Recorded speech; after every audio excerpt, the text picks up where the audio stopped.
কষ্ট করে এত সুন্দর দুর্লভ মানব জন্ম পেয়েছি। গোবিন্দ রাখাল চরণে বলি, দয়াময়, ধন ঐশ্বর্য টাকা পয়সা বাড়ি গাড়ি কোনো কিছুই দিও না। ধনী আমি হতে চাই, কিন্তু টাকা পয়সা অর্থ নিয়ে ধনী নয়। এমন ধনী তুমি আমায় করবে দয়া, জগতে কেউ যেন কোনোদিন আমায় কাঙাল করতে না পারে। আমি এমন ধনী হতে চাই দয়াময়, যে ধনী হব আমি, জগতে কেউ কোনোদিন আমায় কাঙাল করতে পারবে। ধন ঐশ্বর্য বাবা আজ আছে কাল নাই। জগতে টাকা পয়সা ধন ঐশ্বর্যের ধনী আজ আছে কাল নেই, কাল তুমি কাঙাল হয়ে যেতে পারো। হে দয়াময়, ধনী যদি আমায় তুমি করতে চাও, আমি জাগতিক ধন ঐশ্বর্য নিয়ে ধনী হতে চাই। কারণ এত সুন্দর জন্ম পেয়েছি, মনুষ্য জন্ম, দুর্লভ জন্ম। ভগবানের আত্মর চরণে কি বলেছে তোমা? দেখো, আমরা মায়ামোহ যিনি সংসারে যাবে, প্রত্যেক দিন আমরা আবদ্ধ হয়ে থাকি। কৃষ্ণ বলে কখনো কাঁদতে পারি না। কৃষ্ণ বলে কাঁদবার জায়গা কোথায় যাবো? কীর্তন হরিবাস। এখানে তুমি কৃষ্ণ বলে কাঁদো, কেউ তোমায় বাধা দেবে না। কিন্তু তুমি ঘরে বসে যদি কৃষ্ণ বলে কাঁদো, পাশের বাড়িকে উকি মেরে দেখে বলবে ওদের বাড়িতে কোনো কিছু হয়েছে, তাহলে কাঁদছি কেন? কিন্তু তুমি এই হরির বাসরে কৃষ্ণ বলে কাঁদো, কেউ কোনো কিছু মনে করবে না। আর কৃষ্ণ বলে কাঁদবার জায়গায় তো হরির বাসর বলছে। কীর্তন তুমি ঘরে বসেও শুনতে পারবে, হাজারো হাজারো কীর্তনী আর কীর্তন বাবা ঘরে বসে শোনা যায়। কিন্তু কীর্তন শোনা যাবে ঠিকই, ভক্ত সঙ্গ করা যাবে না। করা যাবে বলছে, কীর্তন হরির বাসরে এসে ভক্ত সঙ্গ করতে হয়, ভক্তের আলিঙ্গন করতে হয়, ভক্তের চরণ ধুলা হৃদয়ে মারতে হয়। কেন জানো? আমি অভক্ত। যখন একটি ভক্তের হৃদয় আমার হৃদয়ের কাছে আসবে, শাস্ত্র বললেন যিনি ভক্ত তিনি পরশমণি। আমি অভক্ত, আমি লোহা। ওই অভক্ত যখন পরশমণির পরশ পাবে, লোহা যখন পরশমণির পরশ পাবে, সেও যে বাবা সোনা হয়ে যাবে, সোনা হয়ে যাবে। এই ভক্ত আলিঙ্গন কেন করায় করতে হয় জানো? এক ভক্ত আলিঙ্গন অপর অভক্ত আলিঙ্গনের পরশে যখন আসবে, ওই ভক্ত আলিঙ্গন আর অভক্তের আলিঙ্গন যখন দুটো হৃদয় এক হয়ে যাবে, ভক্তর অভক্তের মিলন হবে। ওই ভক্তের পরশ পেয়ে অভক্ত যে ভক্ত হয়ে যাবে। সেই জন্য কীর্তন হরির বাসরে এসে ভক্ত সঙ্গ করা, বসে কীর্তন শোনা, ভক্তের চরণ ধুলার মধ্যে ভগবান বলেন ভক্তি লুকিয়ে আছে। এই ভক্তি ভরে ভক্তের চরণ ধুলা মাখো। দেখো, তুমি অভক্ত থাকলেও তুমি ভক্তে পরিণত হয়ে যাবে। এই এত সুন্দর কীর্তন হরির বাসর। এই কীর্তন হরির বাসরে এসে কৃষ্ণ বলে কাঁদা মা, এটাও একটা ভাগ্যের ব্যাপার। আমি চাইছি কাঁদতে, কিন্তু আমার মন কাঁদে, আমার হৃদয় তো কৃষ্ণ বলে কাঁদে না। কত ভক্ত আছে মনে মনে ভাবে সবাই কৃষ্ণ বলে কাঁদছে, আমি একটু কাঁদি, কিন্তু মন কাঁদতে চাইবে। হৃদয় যদি না কাঁদে, তাহলে তো আমি কৃষ্ণ বলে কাঁদিতে পারবো না। যেমন এত সুন্দর হরির বাসর, সবাইকে কৃষ্ণ বলে কাঁদছে, সবাই কাঁদে না। ভক্ত যারা হয় তারা ছুটে যায়, ভক্ত আলিঙ্গন করে, ভক্তের চরণ ধুলা হৃদয়ে মাখে। এই দেখো, কীর্তন হরির বাসরে কৃষ্ণ বলে কেঁদে কতটুকু মন শান্ত করা যায় জানো? আমার যেখানে বাবার বাড়ি সেটা হচ্ছে মোড়াগাছা। এই যে মোড়াগাছা, কৃষ্ণনগর, তারপরে ধবুলিয়া, মোড়াগাছা। মোড়াগাছাতে রাধারানীর আশ্রম আছে বাবা। সেই রাধারানী এখন বেঁচে নেই। নবদ্বীপেও তার আশ্রম আছে। নবদ্বীপে গিয়েছে রাধারানীর আশ্রমে, নবদ্বীপেও আশ্রম আছে। আবার মোড়াগাছাটার একটা আশ্রম আছে। মোড়াগাছার যে আশ্রম, ওটা হচ্ছে অনেক পুরনো। আর আমরা ছোট থাকতে থাকতেই নবদ্বীপে হয়েছে, মোড়াগাছাটা অনেক পুরনো। তো দেখো, এখন তো গ্রামে গঞ্জে প্রত্যেক জায়গায় কীর্তন হরির বাসর। আমাদের ওই মোড়াগাছাতে বছরে 4 দিন ওখানে লীলা কীর্তন হয়। 4 দিন নাম হয়, তারপরে বাউল হয়, কবি হয়, এখনো হয়েই যাচ্ছে। ওটাই বছরে একবার ওই গ্রামে হয়। আর হয়তো কোনো শ্রাদ্ধ বাড়ি কেউ মারা গেলে হয় এক পালা লীলা কীর্তন, আর এমনি হরিবাসর কীর্তন হয় মাঝে মাঝে, কিন্তু এইভাবে এই অষ্টকালীন লীলা কীর্তন বা লীলা কীর্তন হয় না। ওই বছরে একবার রাধারানীর আশ্রমেই হয়। তো দেখো ওই রাধারানীর আশ্রমে বহু ছোট থেকে, মানে যখন ছোট আর কি বোঝা শিখি, তখন আমরা আমার মায়ের সঙ্গে কীর্তন শুনতে যেতাম। কীর্তন শুনতে যেতাম আর আমার মাকে বাড়ির থেকে বলে নিয়ে যেতাম, কীর্তনিয়া যদি কেঁদে কান্না করে তাহলে কীর্তনিয়ার কীর্তনটা বসে শুনবো, কিন্তু কীর্তনিয়া যদি কেঁদে না কান্না করে তাহলে কিন্তু মা আমি কীর্তন শুনবো না। আগে থেকে কথা দাও, যদি কীর্তনিয়া কেঁদে না কীর্তন করে তাহলে কীর্তন শুনবো না, আমি কিন্তু বাড়িতে চলে আসবো। রাধারানী, মানসপুত্র প্রেমানন্দ বাবাজি, আমরা খুব ছোট থেকে তার কীর্তন শুনতাম, ভালো লাগতো। যদি প্রেমানন্দ কীর্তন করতে বসে থাকতাম বা কোনো কীর্তনিয়া যদি কেঁদে কীর্তন করতে, শুনতে খুব ভালো লাগতো। কীর্তনিয়া যখন কান্না করত, ভক্ত হরিবাসরে তোমাদের মতো বসে বসে আমি গোবিন্দর কাছে কি বলতাম জানো, গোবিন্দ আমি যদি কীর্তনিয়ার মতো করে কীর্তন করতে পারতাম, ওই কীর্তনিয়ার মতো করে যদি আমি ওকে কেঁদে কীর্তন করতে পারতাম দয়া, তাহলে আমার এই মনুষ্য জন্মটা বোধহয় একটু ধন্য হতো।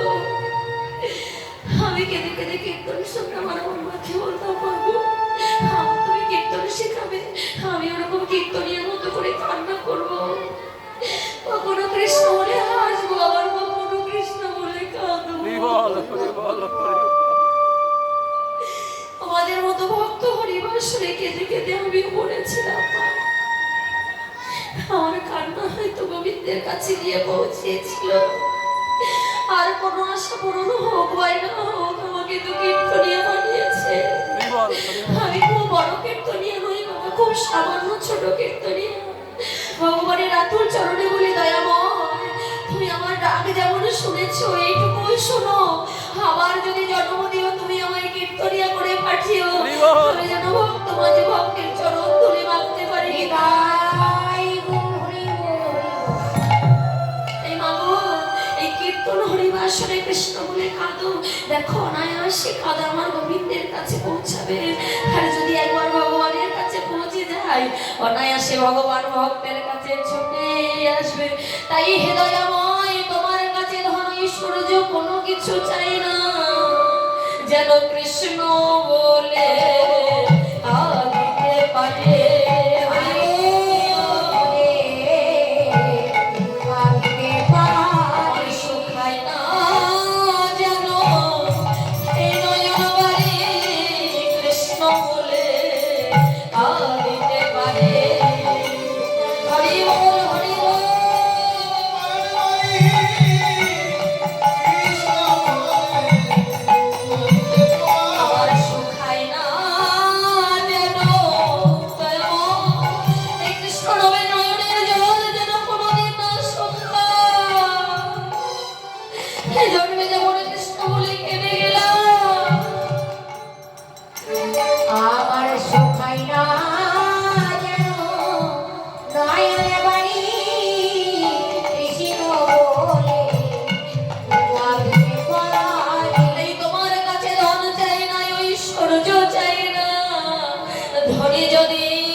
জন্মে নয় জন্মে জন্মে আমি যেন শুধু কৃষ্ণ বলে কেঁদে যাই।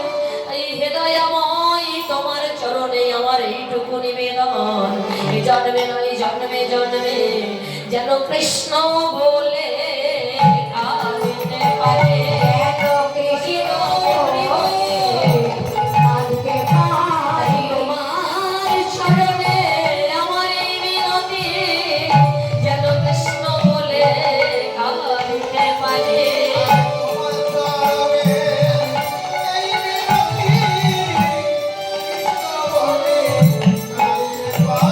আমার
ভক্ত হরিবাসরে তোমার চরণে জানিয়ে রাখলাম, যেন কৃষ্ণ বলে কাঁদিতে পারি।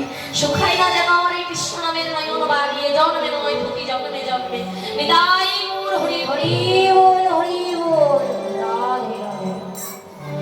তাই আজ সেই নিত্যানন্দ প্রভু যেই না কুবের রূপে ওই সন্ন্যাসী ঠাকুর দর্শন করেছেন, আজ সন্ন্যাসী ঠাকুরকে স্বপ্নাবেশে দর্শন মানে স্বপ্নে আদেশ দিলেন, তুমি যে পুত্রর ঘরে গিয়েছো কুবেরকে দেখতে পাচ্ছ, সে আর কেউ নয়, সে হলো আমার গৌর হরির দাদা নিত্যানন্দ। এই সারা নিশি হরিনাম শুনিয়েছেন, নিশি যেই না প্রহর হয়েছে, প্রভাত হয়েছে, এবার প্রভাত কালে যেই না সন্ন্যাসী ঠাকুর চলে যাবে, এমন সময় কি হয়েছে, সন্ন্যাসী ঠাকুর ওই হারাই পণ্ডিত আর স্ত্রী পদ্মাবতীর কাছে গিয়ে বলছে, মাগো সারা নিশি তো তোমাদেরকে হরি কথা কৃষ্ণ কথা শ্রবণ করিয়েছি, তাই আমাকে এবার একটু দক্ষিণা দেবে। এই দক্ষিণা দেবে যেই না বলেছে, অমনি অমনি কিছু অর্থ নিয়ে গিয়ে ওই সন্ন্যাসী ঠাকুরের হাতে দিচ্ছে। সন্ন্যাসী ঠাকুর চিৎকার করে কি বললেন জানো, সন্ন্যাসীর না হয় গো সঞ্চয় বাসনা,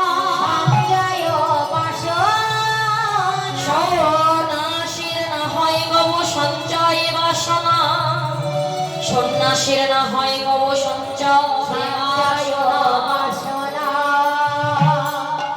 আমার তো কোনো সঞ্চয়ের কোনো বাসনা নেই, তবে আমায় কেন তুমি এই স্বর্ণ মুদ্রা দিচ্ছ? আমি চাই না, আমি চাই না, আমি যে স্বর্ণ মুদ্রা পেয়েছি আমি এতেই তো খুশি, আমি তো ওই স্বর্ণ মুদ্রা চাই না।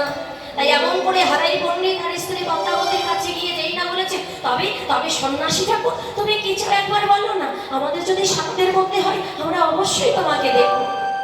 যেই না বলেছে অমনি অমনি সন্ন্যাসী ঠাকুর চিৎকার করে বললেন, আমি ধন ঐশ্বর্য কোনো কিছু চাই না, আমি তোমার একমাত্র পুত্র ওই কুবেরকে চাই। যেই না বলেছেন ওই কুবেরকে চাই, মা চিৎকার করে বললেন, সন্ন্যাসী ঠাকুর না না না না, এখনই আমায় কি শোনাকে, আমার পুত্র কুবেরকে তো আমি দিতে পারবো না, তার বিনিময়ে তুমি আমার কাছে যা চাইবে আমি আমি সর্বস্ব তোমায় দেব, কিন্তু আমি আমার পুত্রকে দিতে পারবো না। কোন মাকে সন্তানকে কারো কাছে দিতে চাই না। আজ কুবেরের মা পদ্মাবতী চিৎকার করে সন্ন্যাসীকে জড়িয়ে ধরে বলছে, সন্ন্যাসী ঠাকুর না না পারবো না, বলতে বলতে বলতে বলতে অচেতন হয়ে মূর্ছিত হয়ে দোলার মাঝে পড়ে গেলে। পিতা হারাই পণ্ডিত সন্ন্যাসী ঠাকুরকে কাছে রেখে বলছে, সন্ন্যাসী ঠাকুর আমার আমার এত কিছু থাকতে আমার ওই একমাত্র পুত্র কুবেরকে তোমার পছন্দ হলো, তুমি আমার কুবেরকে চাও, আচ্ছা প্রতিদান হিসেবে আমি আমার কুবেরকে তোমার কুবেরকে বলছে, বাবা ও বাবা তুই যে প্রত্যেক দিন কখনো কৃষ্ণলীলা কখনো রামলীলা খেলিস, এই যে প্রভু রামচন্দ্র পিতার আদেশ মানবার জন্য 14 বছর বনবাসে গিয়েছিল, তাই আমিও তোকে আদেশ করলাম তুই এই সন্ন্যাসীর সঙ্গে আমার গৃহ ত্যাগ কর। এমন কথা যেই না বলেছে, কুবের ছুটে গিয়ে পিতাকে জড়িয়ে ধরেছে। পিতা বলছে, কুবের এই সময় তোর মা অচেতন হয়ে পড়ে আছে, তাই এখনই তুই চলে যেতে পারিস, তোর এখনই চলে যাবার সময়, তাই কুবের তুই এখনই সন্ন্যাসী ঠাকুরের হাত ধরে তুই চলে যা। আর চলে যখন যাই কুবের ওই পিতা মাতার চরণ স্পর্শ করে, হারে কেঁদে কেঁদে কি বলে জানো, আমি তো চলে যাই, আমার জগৎ পিতা আমার জগৎ জননী মাতা তার চরণটা স্পর্শ করে একবার আশীর্বাদ দেব না। ওই চরণ জড়িয়ে ধরে কেঁদে কেঁদে কি বললেন জানো, আমি চলে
জননী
জনমে তোমাকে ছেড়ে চলে গেলাম।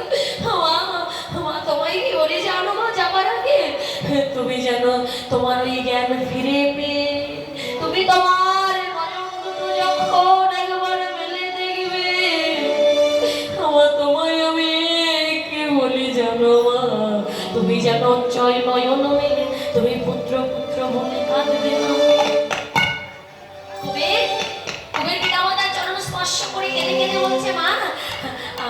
আমি তোমাদের ছেড়ে চলে যাচ্ছি তো তাই তোমাদের চরণটা স্পর্শ করে যাচ্ছি। কেন জানো? কেন তোমরা হাজার হলেও তো আমার পিতা মাতা, তাই তোমরা আমায় আশীর্বাদ করো কেমন? আর মা আমি তোমার কানে কানে গিয়ে বলছি মা আমি তোমায় বলে যাও তুমি নয়ন বলে যেন পুত্র পুত্র বলে কেঁদো না। তুমি নয়নটা মেনে কি বলে কাঁদবে জানো? ও মা তুমি কৃষ্ণ বলে কাঁদবে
কৃষ্ণ বলে কেঁদো তুমি আমার জন্য আর কেঁদো না।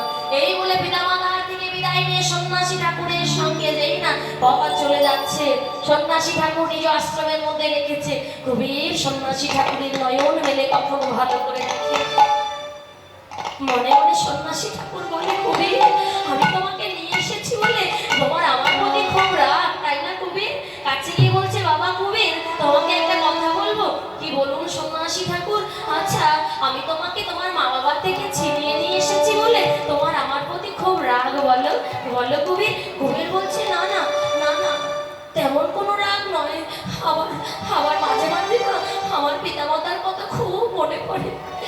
তখন সন্ন্যাসী ঠাকুর বলছে, কবির এইভাবে যদি তুমি আগের কথা বারবার মনে করো, তাহলে তুমি যার জন্য এসেছো তুমি তো সেই তোমার লীলা সম্পূর্ণ করতে পারবে না। তুমি যে তোমার ভাই কানাইকে খুঁজে বেড়াচ্ছ, তুমি যদি এই আগের কথা ভেবেই চলো তাহলে তো তুমি পারবে না তোমার ভাইকে খুঁজে। তাই কি হলো না, যেই না মস্তকে হাত দিয়েছে, বলছে কুবের, আচ্ছা কুবের তুমি শুধু শুধুই আমার পর বিধারা করছো।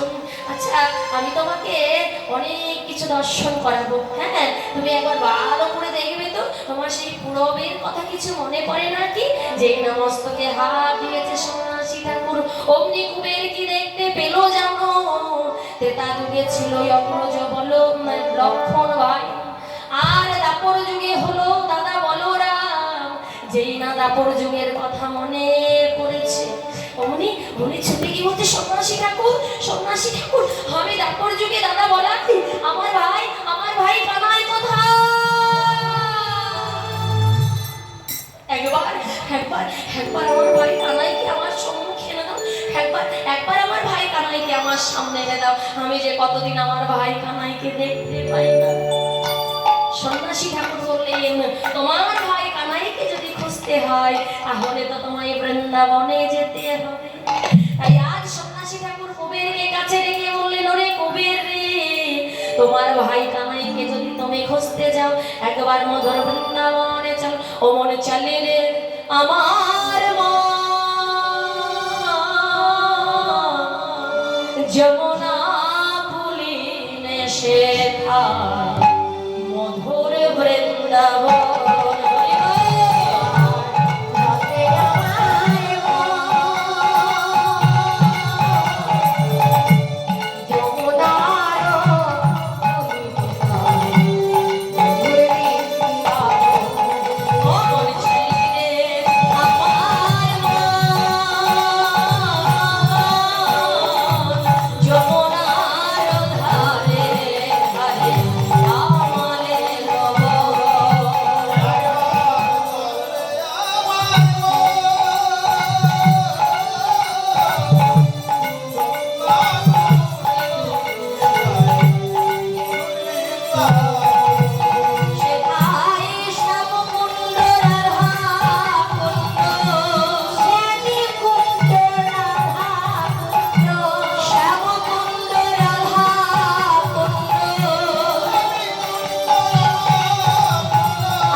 ভাই কানাইকে খুঁজতে। বৃন্দাবনের পথে যেই না হেঁটে যাচ্ছে, সবাই প্রভু নিত্যানন্দকে যেই না দর্শন করেছে, সবার মনে যে বড়ই আনন্দ। পথ দিয়ে যেই না হেঁটে যাচ্ছে, ওই নিত্যানন্দ প্রভু মনে মনে ভাবছে, এই তো আমার মনে হচ্ছে এই জায়গাটা বড় চেনা চেনা মনে হচ্ছে। অন্য সব সখাগণ বালকগণ তারা একত্রিত হয়ে গরু চড়াচ্ছে, তাদের কাছে গিয়ে জিজ্ঞাসা করছে, ওগো তোমরা তো বৃন্দাবনেই থাকো তাই না? তোমরা আমার ভাই কানাইকে চেনো? তোমরা আমার ভাই কানাইকে? সবাই বলছে, তোমার ভাই কানাই ওই নন্দ মহারাজের একমাত্র পুত্র কানাই? হ্যাঁ চিনি, কিন্তু আচ্ছা বলতে পারো আমার ওই ভাই কানাইকে আমি কোথায় গেলে পাবো? সবাই বলছে, তোমার ভাই কানাই তো বৃন্দাবনে নেই। কোথায় আছে তাহলে? ভাই কানাই মথুরায় আছে। মথুরায়? হ্যাঁ, তোমার ভাই কানাই মথুরায় গিয়ে কংসকে ধ্বংস করে কুব্জাকে বামে রেখে রাজা হয়েছে, জানো না? হ্যাঁ, তা তোমার ভাই মথুরায় গিয়েছে। যেই না বলেছে বৃন্দাবনবাসী সবার কাছে ছুটতে ছুটতে মথুরায় গিয়েছে। মথুরায় গিয়ে বলছে, ও মথুরাবাসিনী শোনো শোনো শোনো, তোমরা আমার ভাই কানাইকে দেখেছো? বলছে, কানাই সে তো এখানে নেই। হ্যাঁ, যেই না মথুরা সবাই বলেছে মা কানাই আর মথুরাতেও নেই, আবার বৃন্দাবন মাঝে এসেছে। সব কিছু দর্শন করছে আর মনে মনে ভাবছে এই বৃন্দাবনে সবই আছে, কিন্তু আমি তো আমার ভাই কানাইকে দেখতে পাচ্ছি না। বৃন্দাবনের শাখাগণকে দেখতে পাচ্ছে, যেখানে গোচারণে প্রত্যেক দিন যেত সেই জায়গাটি আছে, ময়ূর ময়ূরী আছে, কোকিল কোকিল আছে, ধেনু বৎসগণ সবাই আছে। বলতে সবাইকে আমি দেখতে পাচ্ছি, কিন্তু আমার ভাই কানাইকে কেন দেখতে পাচ্ছি না? বলে এখনো বৃন্দাবনের সব যেমন তেমনই আছে, কিন্তু সবাইকে দেখতে পাই বাবা। এখনো সেই বৃন্দাবনে বাঁশি বাজে রে, এখনো সেই বৃন্দাবনে বাঁশি বাজে রে।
চিৎকার করছে, করুণা করছে, এক বৃন্দাবনের যে চিৎকার করে করুণা করে যেই না বলছে, ওই বৃন্দাবন মাঝে বৃন্দাবন মাঝে এক বৈষ্ণব ঠাকুরকে যেই না দর্শন করেছি, হোগো হোগো তোমরা তোমরা কি আমার ভাই কানাইকে চিনো?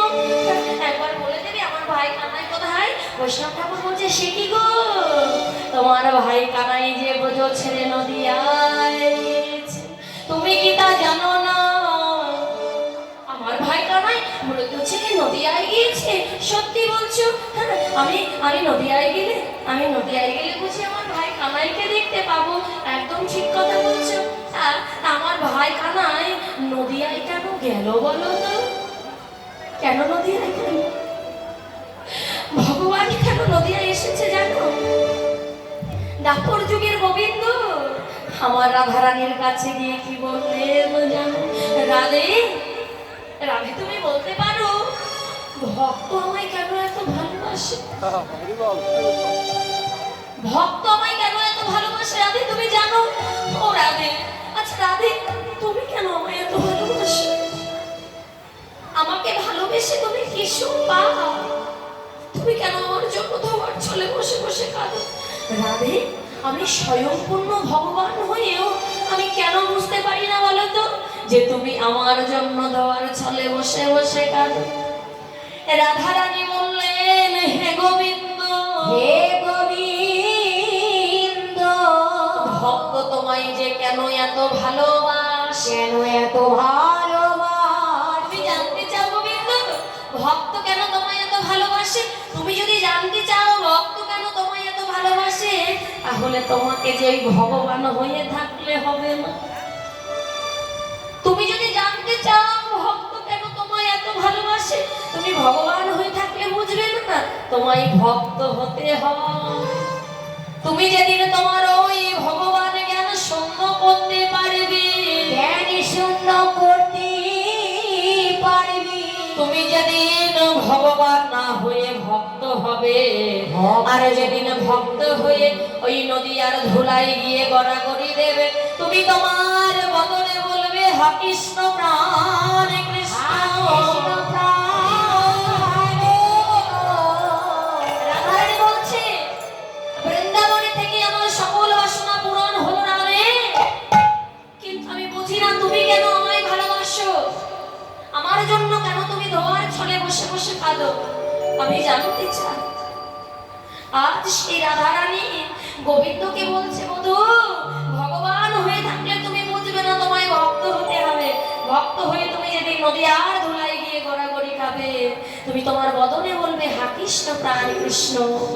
গোবিন্দ বলছে, রাধে ঠিক বলেছো, আমি ভক্ত হতে চাই, আমি বুঝতে চাই ভক্ত কেন আমার জন্য এত পাগল, কেন ধুলাই গড়াগড়ি দিয়ে হা কৃষ্ণ প্রাণ কৃষ্ণ বলে কাঁদে, আমি বুঝতে চাই। তাই রাধে, আমি তো ব্রজ ছেড়ে নদিয়ায় যাব, তুমি একবার আমায় অনুমতি দেবে? রাধারানীর কাছে গিয়ে বলছে, তোমার অনুমতি বিনা আমি ব্রজ ছেড়ে নদিয়ায় যেতে পারবো না, তাই তুমি একবার আমায় অনুমতি দাও। রাধারানী বললেন, বধূ অনুমতি তোমায় দিতে পারি, তুমি যেদিন ব্রজ ছেড়ে নদিয়ায় যাবে, তুমি তোমার সঙ্গে আমাকেও নিয়ে আমাকে নিয়েও যাবে, আমি তোমায় একা ছাড়বো না বধূ, তুমি যেদিন ব্রজ ছেড়ে নদিয়ায় যাবে তুমি তোমার সঙ্গে আমায় নিয়ে যাবে। আজ রাধারানী যে আমার গোবিন্দকে কেন এত ভালোবাসে, আজ রাধার ঋণ শোধ করবার জন্য আমার গোবিন্দ ব্রজ ছেড়ে বাবা আমার নদিয়ায় এলো। তাই বলছে, রাধে আমি ব্রজ ছেড়ে নদিয়ায় যাব, তুমি আমায় অনুমতি দাও, তোমার অনুমতি বিনা আমি যেতে পারবো না।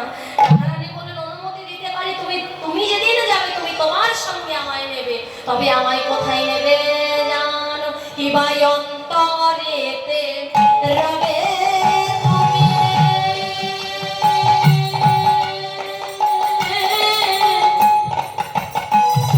আর বাহিরেতে রব আমি। হরি বল হরি বল।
ধুলাই করা গরিবাবে চরণ ধুলা অঙ্গে মেখে তোমাদের তাপিত হৃদয় শীতল